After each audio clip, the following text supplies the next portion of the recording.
This lesson is on the returning team and getting to the position of both players up at the non-volley zone line.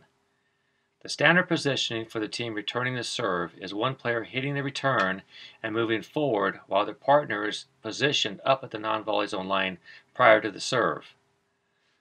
With the returner advancing forward, the team will be hitting volleys, half volleys, dinks, and an occasional overhead.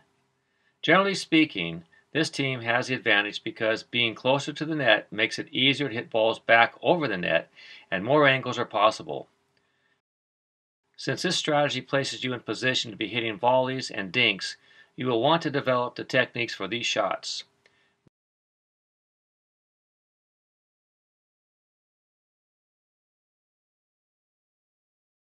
Bear in mind, the two players on the receiving team are positioning themselves to be at the non-volley zone line and they will be hitting volleys.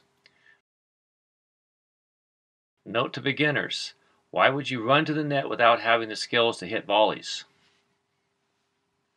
The returning team is now up at their non-volley zone line and has formed a solid defense to volley balls back at players moving forward.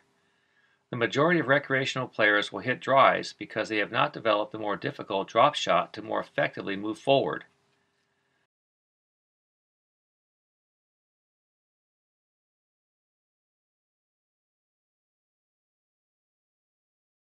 As the skill levels advance, the drop shot as a third shot from the serving team becomes used more often.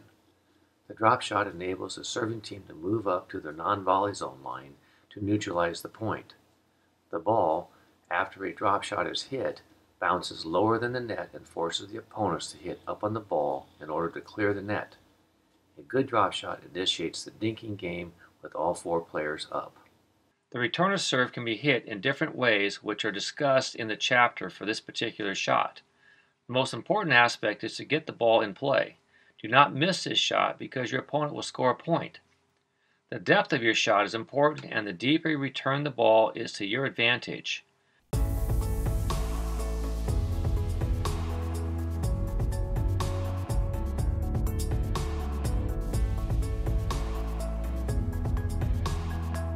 The depth of your shot will give you more time to advance forward, more time to react to your opponent's shot, makes a more difficult shot for your opponents, and makes it a farther distance for them to get up to their non-volley zone line.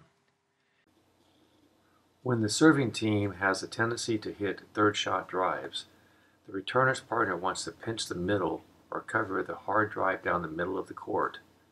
The returner's partner is already up and it should be easier for that player to cover the drive down the middle. As your opponents move forward, you want to place your shots in front of their feet, which makes them hit up on the ball and hit a more defensive shot.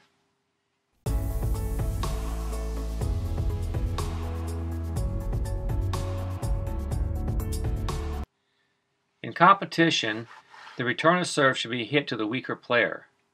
In recreational play, hit the returner's serve to both players so both get a chance to hit a third shot. If you're playing recreationally and one player has the better third shot drop and you want to play a dinking game, then hit the ball to that player.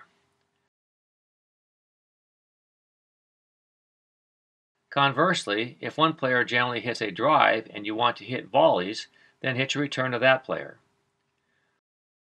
When you get up to the non-volley zone line, get balanced with your stance, get your paddle up, and be ready to volley. Most opponents will hit their third shot and move forward. You now want to hit your next shot in front of the opponents, which will be forcing them to hit up on the ball. It is always to your advantage to have your opponents hitting up. You will have to estimate where in the court they will be and place the depth of your shot accordingly. The three basic depths are deep and about 1 foot inside the baseline to keep them back,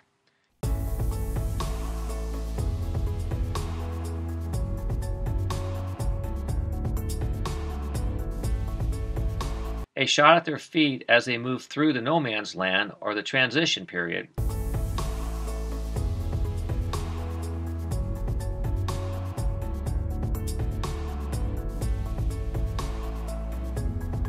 and a shot into the kitchen to establish the dinking game.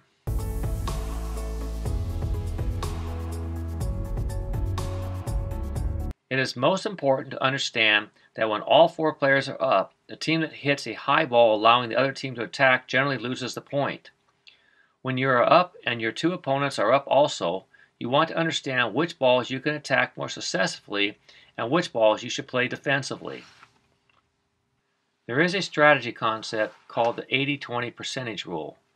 This is where you attack on higher balls that allow you to win 80% of these points. When the ball is too low, which forces you to hit up, your percentage of winning these points is reduced. There is a fine line between having the ball be high enough to attack or too low, forcing you to hit up on the ball to clear the net. At the 5-0 level, the height of the ball being 2 inches too low to attack can be the difference of winning or losing the point. A good analogy is a baseball batter and the strike zone. There is a strike zone, and a good batter will only swing at balls in that zone. Patience is commonly used as a word to describe the importance of waiting for the correct ball to attack. Until you get this high ball, you want to have the skill set to keep the ball in play, and you want your shots to bounce in front of your opponent's feet.